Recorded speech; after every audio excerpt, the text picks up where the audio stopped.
I'm Terry, better known as Mr. Whitekeys, and today we've got something very special for you. These are Versaces that I'm wearing now. These are Versace 3354s, and this is the 5460 colorway, which is a black along the top and a Havana blue along the rest of the frame. So we'll talk about these in more detail in just a moment. Don't go anywhere.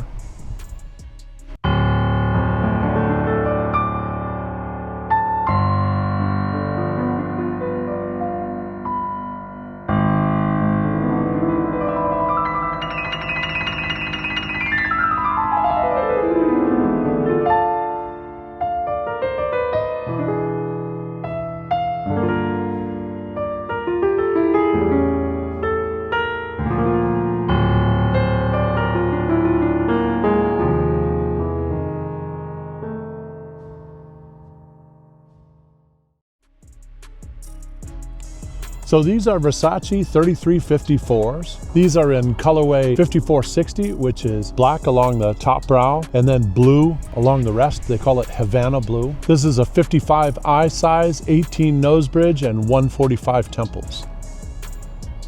And the lens height is about 40 millimeters as well.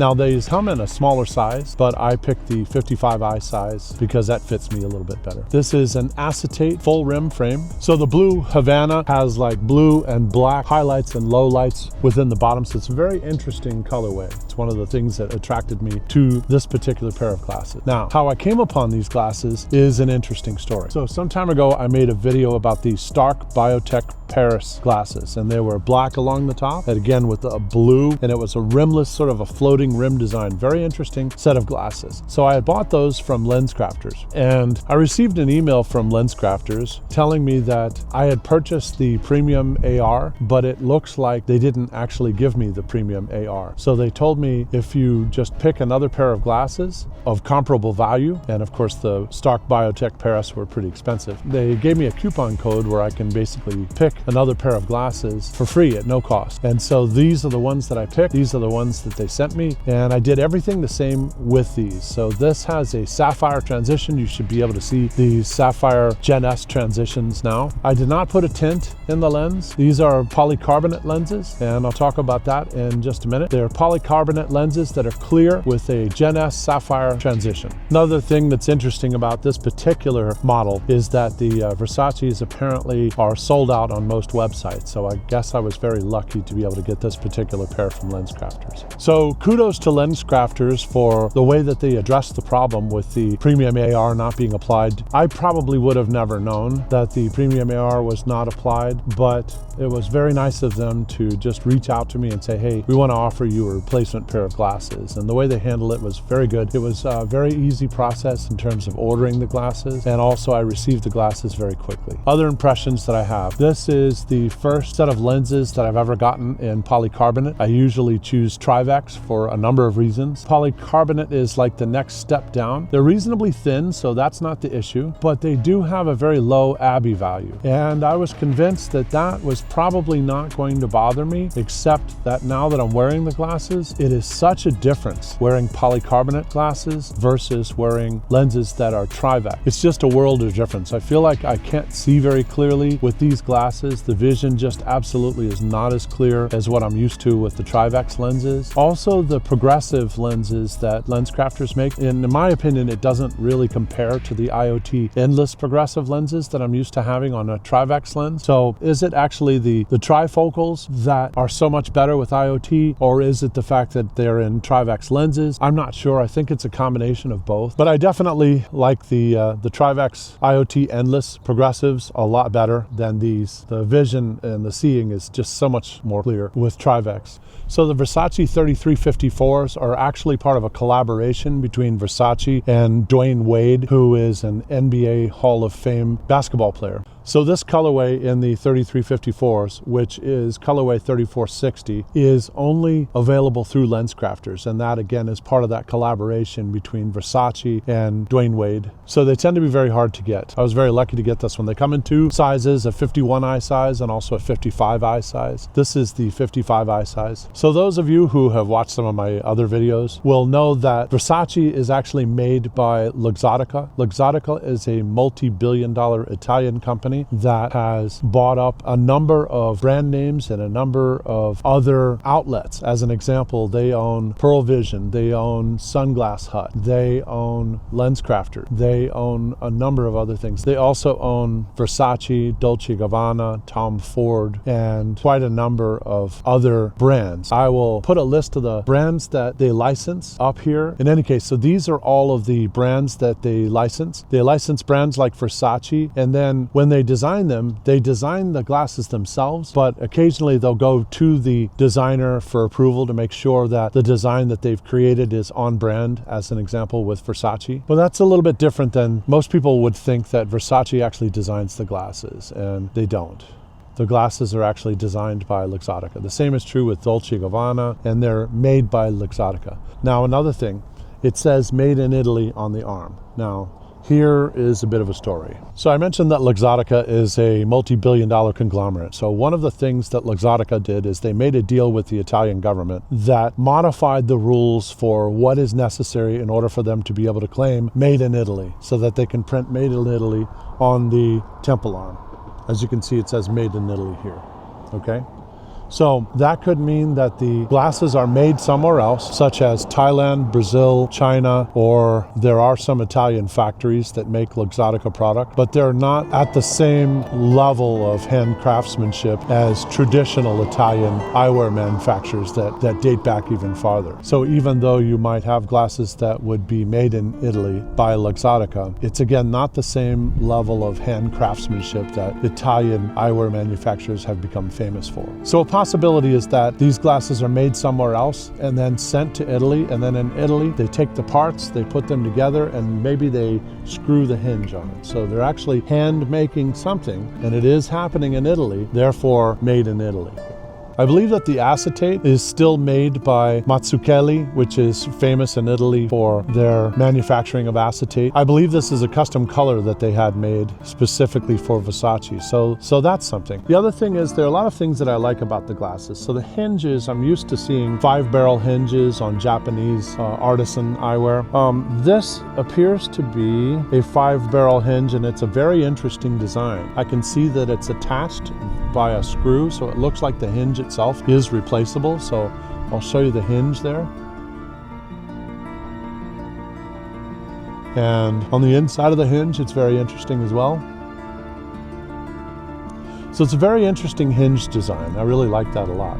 It also has sort of a two-tone color on the temple arms as well. So there's black there on the temple arm, and then it blends back to the blue Havana. They're reasonably comfortable. I can definitely tell the difference between these and when I put a pair of Masunagas on. The Masunagas are far more comfortable. And part of the reason for that is because Masunaga uses something like 23 to 26% plasticizer, which is a petroleum-based product, but the acetate itself is a cotton extrusion acetate, so it feels a lot more organic on the skin. Also, with Masunagas and other Japanese handmade eyewear, the lengths that they go, they spend almost 4 months polishing the temple arms and polishing the frame fronts and everything else, and the result of that is that you get a much more durable finish, and it also has a much more organic feel, so that when you put them on the face, it feels a little bit more organic. These feel a little bit more plasticky. I'm not really sure how to put it into words, and they also kind of sit funny on my face. So these sit a little bit wonky on my face, despite the fact that I had a very qualified optician spend about half an hour trying to straighten out the temple arms, because the temple arms, when I got these, looked like about 10 miles of bad road. And it was a very different experience unboxing these than unboxing a pair of Masunagas or T. Henrys or Leisure Societies or other glasses that are handmade in Japan. These temple arms were just a hot mess. So it took a long time to kind of straighten them out. As you can see, they're still not completely there. The frame front seems to be a little bit twisted as well. My optician did her best to try to make these sit right. They're still just a little bit off. Maybe I'll try again. And the combination of that and the polycarbonate lenses and the inferior quality of the progressive lenses, these are not my favorite pair of glasses to wear. I do absolutely love the colorway. I love the construction, the design design is very unique and innovative, and the mechanical design for the hinges. And the fact that the hinges are replaceable, that's great. I also love the integrated nose pads, which is what I love about acetate glasses. One of the things that I'm learning is I have a number of pair of glasses that have nose pads, and I hate nose pads. I've just come to that conclusion. I don't like the nose pads that are adjustable.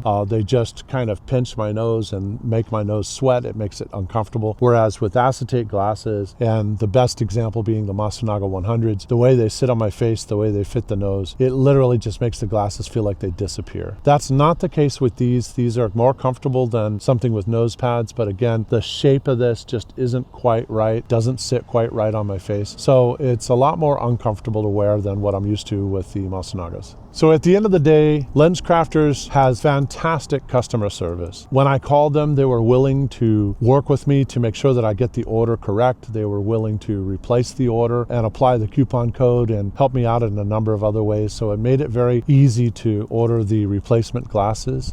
In terms of customer service, they really took care of me. So I have to say that about Lenscrafters. I'm not sure if I'll be buying glasses online again. There's just so many things that can go wrong when you buy glasses that are online. And this may have contributed to the issue that I have with the progressive lenses. So one of the things that you have to get right with progressive lenses, you have to have the right pupillary distance. And I don't mean the single number that is the pupillary distance, but you have to have a separate number for the left eye and the separate number for the right eye. That's one thing. The other thing is sometimes your eye height is a little bit different. And it's very important to have somebody, when you walk into an optician, they'll actually look at that and they'll make dots. And so they get the very precise measurements. They'll use other instruments and they'll get those precise measurements. And what is important about that is when you get the lens kind of comes as a disc. And when you get the lens, you have to know exactly where and how to line up the chalk that goes on the lens. So when you put it in and grind out the lens, that the center of the lens is actually centered at your pupil. So one of your pupils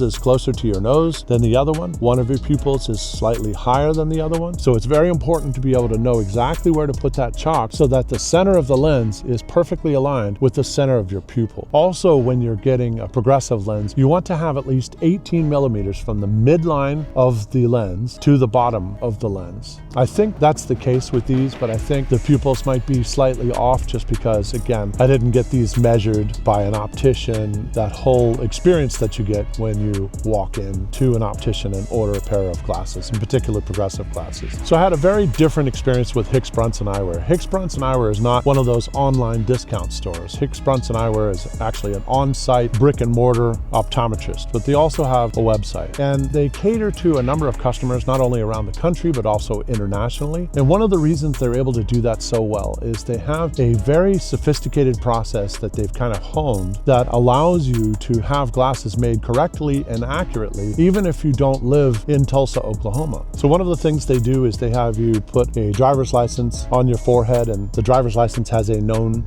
width.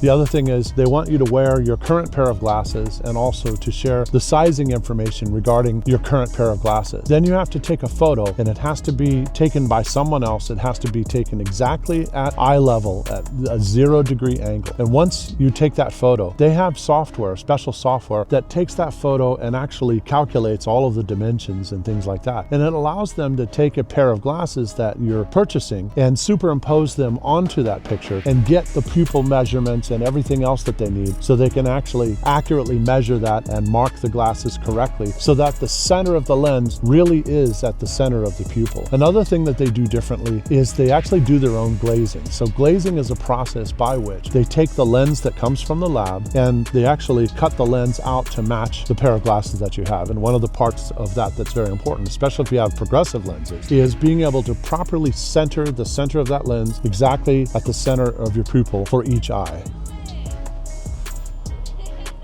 Did you just mess up my video on purpose? Really?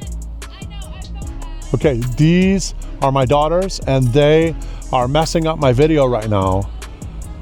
And they are now gonna be on YouTube. Yeah, I outed them. So that's all I've got for you today. Next up, we're gonna be talking about James Auto glasses. I've got actually 3 pairs of James Auto glasses that we'll be seeing videos of in the future. So in the meantime, remember to like and subscribe, and I'll see you in the next video.